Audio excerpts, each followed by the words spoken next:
दोस्तों welcome to Vita updates.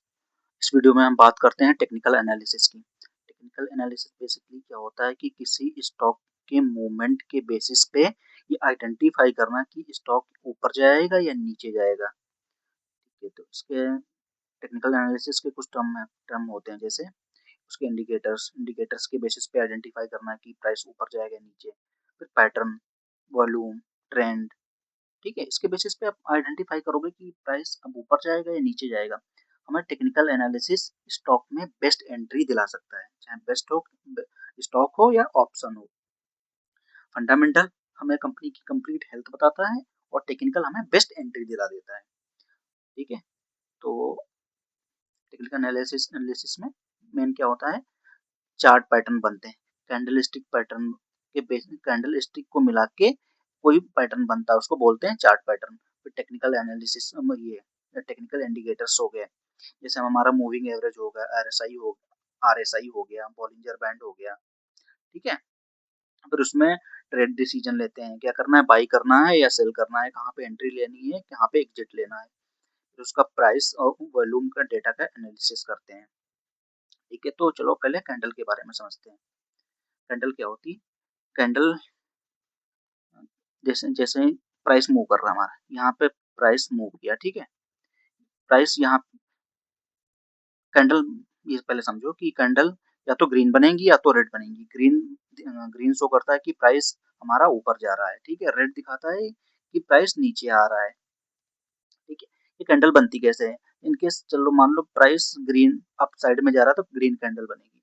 Candle यहाँ पे बनी, जैसे यहाँ पे कैंडल बनी थी, उसके बाद ये कैंडल बनती है। ठीक है, तो पहले जहाँ पे कैंडल बनेगी उसके नीचे प्राइस थोड़ा आता है, उसके बाद ऊपर चला जाता है। तो जो नीचे का है, ये जो एरिया है ना, तो इसका ये क्लोजिंग पॉइंट हो गया। ठीक है, ये फिर उसका कैंडल का लो हो गया। और ये जो ग्रीन दिख रहा है, ठीक, ये उसकी बॉडी दिख रही है। जैसे ऊपर यहाँ पे आ रहा था, यहाँ पे ये ओपन हुआ, यहाँ से यहाँ तक आया, यहाँ से फिर से ये वापस आ गया, सेलिंग का प्रेशर बना, तो ये इसकी लो से ये यहाँ तक इसकी हाई हो गई और ये इसका ओपन हो गया कैंडल का। ठीक है, सेम ऐसे रेड कैंडल में हो जाएगा। इसको बुलिश कैंडल बोलेंगे और इसको बियरिश कैंडल बोलेंगे। ये प्राइस के बढ़ने पे बनती है, ये प्राइस के गिरने पे बनती है। ठीक है, कैंडल मल्टीपल टाइप की होती हैं। ठीक है, उसके बारे में हम डिस्कस करेंगे आगे चल के। ठीक है, अब नेक्स्ट बात करते हैं सपोर्ट एंड रेसिस्टेंस की। सपोर्ट क्या होता है? सपोर्ट मान लो हमारी ये फर्श है, ये हमारी छत है। इस पे कोई आप बॉल पटकोगे तो यहाँ मान लो पटक दिया आपने बॉल, तो यहाँ से मैक्सिमम कहाँ जा सकती है? छत तक जा सकती है, फिर वहां से वापस आएगी, फिर यहाँ ऊपर जाएगी, फिर नीचे आएगी, फिर ऊपर जाएगी, एक टाइम के बाद वहां पे रह जाएगी। ठीक है, जो यहाँ पे नीचे टकरा के ऊपर जा रही थी, इसको हम बोलते हैं सपोर्ट। ठीक है, क्योंकि यहाँ पे इसने सपोर्ट लिया, उसके बाद वहां पे ऊपर चली गई। अब मैक्सिमम यहाँ तक ये जा पा रही थी, तो इसको बोलते हैं रेजिस्टेंस। बोला रेजिस्टेंस लेके फिर से वो प्राइस अपने सपोर्ट तक आने का ट्राई करता है। ठीक है, सपोर्ट सपोर्ट या रेजिस्टेंस हमारी एक लाइन नहीं होती, वो पर्टिकुलर एक जोन होती है। जैसे मान लो प्राइस यहाँ पे 100 रुपए तक गया, 100 से 105 तक जा सकता है, 104 तक जा सकता है। तो आप एग्जैक्ट नहीं कह सकते हो कि हाँ प्राइस 100 तक जाएगा। तो आपको जोन बना लेनी चाहिए जब भी आप सपोर्ट एंड रेजिस्टेंस बनाते हो। ठीक है, इस बात का थोड़ा ध्यान रखना। ठीक है, सपोर्ट एंड रेजिस्टेंस ये भी मल्टीपल टाइप के होते हैं। जैसे ट्रेंड लाइन का सपोर्ट एंड रेजिस्टेंस हो गया। ठीक है, और ये हमारे इंडिकेटर, टेक्निकल इंडिकेटर्स होते हैं, उनके उनका भी सपोर्ट एंड रेजिस्टेंस हो गया। ठीक है, अब नेक्स्ट बात करते हैं ट्रेंड। ट्रेंड देखो, ट्रेंड एक, या तो जब मार्केट ऊपर ऊपर जा रही है ना, उसको बोलते हैं अप ट्रेंड। ठीक है, जैसे ग्रीन कैंडल बन रही है हमेशा, देखो जैसे ये बन रहा है, इसको बोलेंगे हम अप ट्रेंड। ठीक है, अब मार्केट नीचे गिरती आ रही है। ठीक है, मार्केट गिरती आ रही, इसको बोलेंगे हम डाउन ट्रेंड, मतलब प्राइस लगातार नीचे आ रहा है। ठीक है, और साइडवेज मार्केट उसको बोलते हैं, साइडवेज मार्केट या साइडवेज रेंज बोल देते हैं, जिसमें मार्केट किसी एक सपोर्ट या रेजिस्टेंस को एक लाइन को सपोर्ट, एक को रेजिस्टेंस मान के उसी के बीच में घूमती रहती है। ना तो ऊपर उसको उस जोन को क्रॉस करेगी, ना नीचे उसको ब्रेक डाउन देगी, उस एक रेंज में घूमती रहती है, उसको बोलते हैं साइडवेज मार्केट। ठीक है, ट्रेंड रिवर्सल क्या होता है? जैसे अभी मान लो आपका प्राइस ऊपर जा रहा था डायरेक्शन में, मतलब प्राइस हमेशा बढ़ता जा रहा था, बढ़ता जा रहा था। बढ़ते-बढ़ते कहीं तो चेंज होगा ना, कोई प्रॉफिट बुकिंग तो आएगी, जब प्रॉफिट बुकिंग आई तो प्राइस नीचे जाएगा। तो जैसे ही मान लो आपने एक ट्रेंड लाइन खींच रखी थी, ठीक है? जैसे इसको आपने आपको पता था कि इन केस इसको ब्रेक कर दिया, नीचे प्राइस आने लगा, तो हमारा ट्रेंड रिवर्सल हो गया। जैसे जैसे ग्रीन ग्रीन कैंडल बनती रही, फिर आपकी रेड बननी स्टार्ट हो गई। यहाँ से आपका ट्रेंड रिवर्सल हो गया। यहाँ पे बुलिश ट्रेंड था, अब यहाँ पे बियरिश आपका हो गया। इसके लिए ट्रेंड रिवर्सल के लिए इंडिकेटर्स आते हैं, ठीक है? वो आपको बताऊंगा आगे सेशन में, ठीक है? आपने ये स्टडी कर लिया, उसके बाद फिफ्थ ये हमारा चार्ट पैटर्न। मल्टीपल कैंडल मिलके हमारा एक पैटर्न बनाती है, तो उसको हम चार्ट पैटर्न बोलते हैं। जैसे ही हमारा हेड एंड शोल्डर हो गया, हमारा ये हेड हो गया और ये दो शोल्डर हो गए, ऐसे ये ऊपर नीचे भी हो सकता है, यहाँ पे भी इसका शोल्डर हो सकता है या ये नीचे भी हो सकता है, एग्जैक्ट ऐसा नहीं होगा, थोड़ा ऊपर नीचे होता रहता है। जैसे डबल टॉप हो गया, ठीक है, डबल बॉटम हो गया, असेंडिंग ट्रायंगल हो गया, डिसेंडिंग ट्रायंगल हो गया, बुलिश फ्लैग हो गया, बियरिश फ्लैग हो गया, ठीक है, असेंड असेंडिंग वेज हो गया, डिसेंडिंग वेज हो गया, ठीक है। तो हमारे चार्ट के पैटर्न हो गए, मल्टीपल टाइप के होते हैं, इनको डिटेल्स में पढ़ेंगे आगे। ये हमारे इंडिकेटर्स बात करते हैं। इंडिकेटर्स क्या होते हैं? ये प्रीवियस डाटा को एनालिसिस करके ये प्रिडिक्ट करते हैं कि आने वाले टाइम में मार्केट कहाँ पे मूव करेगी, ठीक है। जैसे मल्टीपल हमारे इंडिकेटर्स होते हैं, आरएसआई हो गया, ठीक है, एमएसीडी हो गया, बॉलिंजर बैंड हो गया, ठीक है, ईएमए हो गया, मैक हो गया, ठीक है, अल्मा हो गया और हमारा पाइवट पॉइंट हो गया। इंडिकेटर बेसिकली दो टाइप के होते हैं, एक लीडिंग इंडिकेटर्स होते हैं, एक लैगिंग होते हैं। लैगिंग क्या होते हैं? वो प्राइस के पीछे पीछे चलते हैं, ठीक है। लीडिंग क्या होते हैं? वो पहले बन जाते हैं फिर प्राइस चलता है। जैसे पाइवट पॉइंट है, मॉर्निंग में ही मार्केट खुलते ही आपका, इनकेस आप डे में आपने कैंडल स्टिक डे में देख रहे हो तो पाइवट पॉइंट लगा रखा आपने, तो मॉर्निंग में ही आपको यहाँ पे सपोर्ट रेजिस्टेंस के जोन मिल जाएंगे, ठीक है। ये आपके हो गए लीडिंग इंडिकेटर्स। तो ये पाइवट पॉइंट बड़ा इंपॉर्टेंट होता है, ठीक है। बहुत मल्टीपल टाइप के इंडिकेटर्स हैं, आपको एक अलग से सेशन दे दूंगा जिसमें सभी इंडिकेटर्स के बारे में एक्सप्लेन किया गया होगा, ठीक है। अब नेक्स्ट बात करते हैं टाइम फ्रेम। देखो, मल्टीपल टाइम फ्रेम में आपको देखना चाहिए कहाँ पे बेस्ट एंट्री मिल सकती है। कभी कभी क्या होगा, आपको एक 5 मिनट में 3 मिनट में आपको एंट्री दिख रही होगी, बट आप लॉन्ग लॉन्ग टाइम पीरियड में चेक करोगे, जैसे आधा घंटा हो गया, 1 घंटा हो गया या डे में हो गया, तब आपका प्राइस किसी और डायरेक्शन में जा रहा होगा। तो मल्टीपल जब ट्रेड आप ले रहे हो, मल्टीपल टाइम फ्रेम चेक कर लेना चाहिए, उसके बाद ट्रेड एग्जीक्यूट करनी चाहिए। इससे क्या होगा, आपको मतलब आपके ट्रेंड जिस डायरेक्शन में आप बाइंग या सेल कर रहे हो उसके चांसेस या प्रोबेबिलिटी बहुत ज्यादा बढ़ जाती है, ठीक है। तो मल्टीपल टाइम फ्रेम यूज कर लेना, 3 minute, 5 minute, 15 minute, 30 minute. In case आप इंट्राडे कर रहे हो तो best time frame 3 minute, 1 minute, 3 minute, 5 minute और 15 मिनट है, ठीक है। और लॉन्ग टर्म के लिए आप देख रहे हो 1-2 साल के लिए, फिर आप डेली या वीकली एनालिसिस करो, ठीक है। नेक्स्ट बात करते हैं रिस्क मैनेजमेंट की। देखो, इतना सब सीख लिया, उसके बाद रिस्क भी तो आपको मैनेज करनी पड़ेगी, ठीक है। आपको पोजीशन साइज पता होनी चाहिए कि मुझे कितनी पोजीशन अभी बाई करनी चाहिए मेरी कैपिटल के अकॉर्डिंग।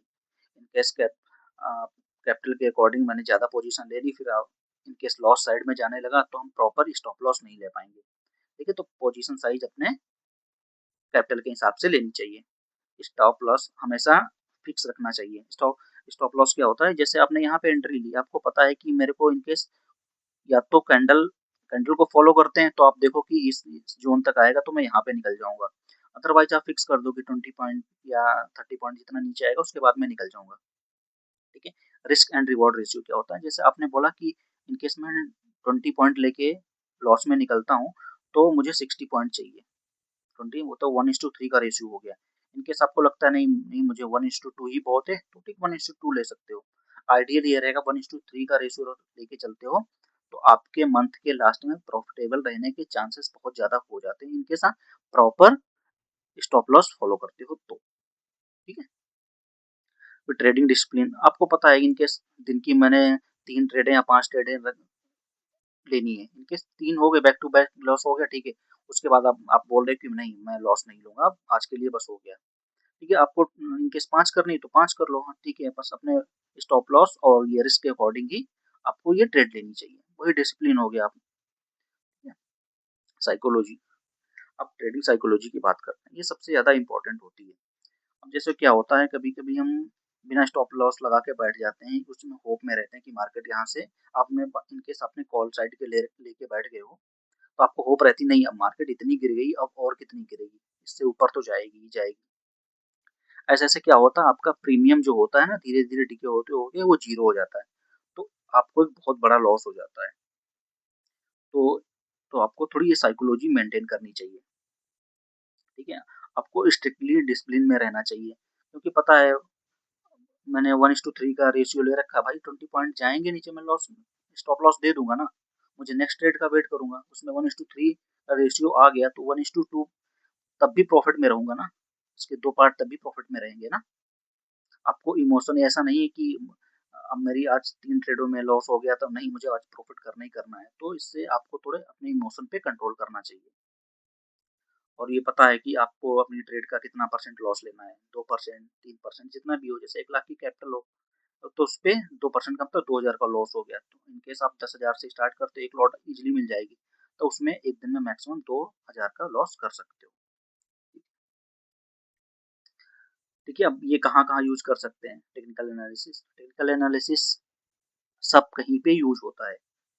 शेयर मार्केट में भी यूज़ होता है, हमारे शेयर इक्विटी में, फॉरेक्स ट्रेडिंग में होता है, ठीक है? जैसे करेंसी करेंसी वगैरह हो गई, ठीक है? कमोडिटी हो गई, जैसे गोल्ड हो गया, सिल्वर हो गया, हमारा ऑयल हो गया, नेचुरल गैस हो गई, ठीक है? क्रिप्टो में भी होता है, जैसे बिटकॉइन हो गया, अल्टकॉइन हो गए, हमारे मीम कॉइन हो गए, तो सब कहीं पे टेक्निकल एनालिसिस यूज़ होता है। अब कॉमन मिस्टेक क्या होती है टेक्निकल एनालिसिस में? कभी-कभी ना ओवरलोड इंडिकेटर्स लगा देते हैं। पता चलेगा वो वाले सर ने बोला था कि नहीं ये वाला इंडिकेटर बेस्ट है, कहीं देख के आओगे कि ये वाला इंडिकेटर बेस्ट है और सोचोगे यहाँ पे बताया गया था कि ईएमए और अल्मा अल्मा बेस्ट है यहाँ पे, तो आपने ऐसे कर करके आपने 40-50 इंडिकेटर्स लगा दिए। अब किस काम के भाई, अब उसमें आपको कुछ पता ही नहीं चलेगा। तो आपको मिनिमम लगा के रखने इंडिकेटर्स, ठीक है? 1 या 2, 2 मिनिमम, ठीक है? मैक्सिमम 2। उसके बाद प्राइस एक्शन और कैंडलस्टिक पैटर्न, उसका भी ध्यान रखो थोड़ा। अभी बिना स्टॉप लॉस के आपको तो बिल्कुल करनी ही नहीं, इनकेस आप बिगिनर हो तो। बिना स्टॉप लॉस, इनकेस आप स्टॉप लॉस नहीं लगा रहे हो तो उसी दिन बंद कर देना चाहिए आपको, करो ही मत। भाई आपको पता होना चाहिए ना, कहीं मुझे आज 20 पॉइंट का लॉस देना है। एक ट्रेड में मतलब सेंसेक्स में करते हो तो 20 की लॉट होती है तो 20 पॉइंट में 400। एक एक ट्रेड में 400 का ही लॉस देना है, इससे ज़्यादा मुझे नहीं देना है। आप 3 भी लोगे तो 1200 ही होगा एक दिन का। ऐसे-ऐसे करते-करते आप 15 दिन भी कर लोगे ना, तो आप भी मतलब डेली भी लॉस करोगे ना, तब भी आपका risk and reward ratio maintain करके रखोगे, तब लास्ट लास्ट में प्रॉफिटेबल ही रहोगे। ठीक है, तो प्रॉपर स्टॉप लॉस फॉलो करना आपको है। और जो न्यूज होती है ना भाई, उससे बच के रहना है। न्यूज वाले आपको हमेशा ऐसा बोलेंगे कि ये हमेशा मार्केट बढ़ेगी बढ़ेगी। अब बेसिकली ये ध्यान देना, कभी मार्केट कितना भी गिर जाएगी तो उसके बाद यही बोलेंगे कि मार्केट, हाँ, यहाँ ये लेवल पे आके बुलिश ही है, बुलिश ही। तो न्यूज से बच के रहना, अपने प्रॉपर इंडिकेटर्स का यूज करना। वहाँ पे आपको इनकेस दिख रहा है कि भाई यहाँ पे मुझे निकलना है, तो वहाँ पे आप जैसे उसको ब्रेकआउट या ब्रेकडाउन देना, वहाँ पे निकल जाओ आप। न्यूज का वेट मत करो। जैसे कोई बड़ी पॉलिसी आ रही है, उस पे हाँ फोकस कर सकते हो, तो आपको न्यूज से भी बचना चाहिए, ब्लाइंडली न्यूज से, ठीक है? स्टॉप लॉस प्रॉपर यूज करना चाहिए, ओवरलोड आपको इंडिकेटर्स नहीं करने चाहिए, ठीक है? और कॉन्फिडेंस में तो बिल्कुल नहीं आना चाहिए। इनकेस आप ऑप्शन ट्रेडिंग कर रहे हो तो कभी भी ओवर कॉन्फिडेंस तो गलती से भी नहीं आना चाहिए, क्योंकि आप एक दिन में तो ठीक है, 1 लाख गलती से कमा भी लोगे ना, नेक्स्ट डे आके सब पूरे 1 लाख भी जाएंगे और आपकी कैपिटल है वो भी जाएगी। तो धीरे धीरे अपनी कैपिटल ग्रो करनी है। इनकेस सडनली किसी दिन बड़ा मुंह मिल गया है, तो फिर से अपनी कैपिटल पे ही वापस आ जाओ, लॉट बढ़ाने की कोशिश मत करो अभी, ठीक है? अब नेक्स्ट है फाइनल। फाइनल क्या, आपने क्या सीखा? आपको आपको एनालिसिस की स्किल हमेशा सीखते रहना है। हमेशा candlestick pattern, chart pattern, indicator, support, resistance, risk management, ठीक है? ये सब आपको डेली सीखना है। उसके बाद आपको बैक टेस्टिंग भी करनी है।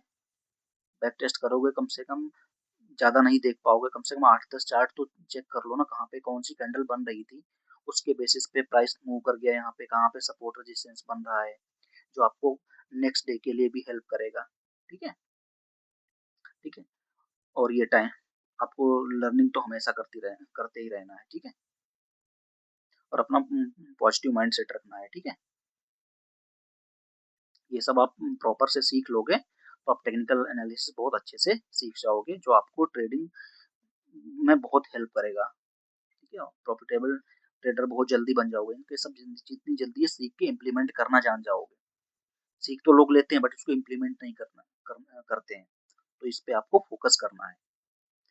ठीक है, बस आज के लिए इतना ही है। आपको कोई क्वेरी या कोई क्वेश्चन हो तो आप कमेंट सेक्शन में कमेंट कर सकते हो। ठीक है, आज के लिए बस इतना ही है। इनकेस वीडियो पसंद आया तो लाइक शेयर सब्सक्राइब करना। अभी के लिए जय हिंद।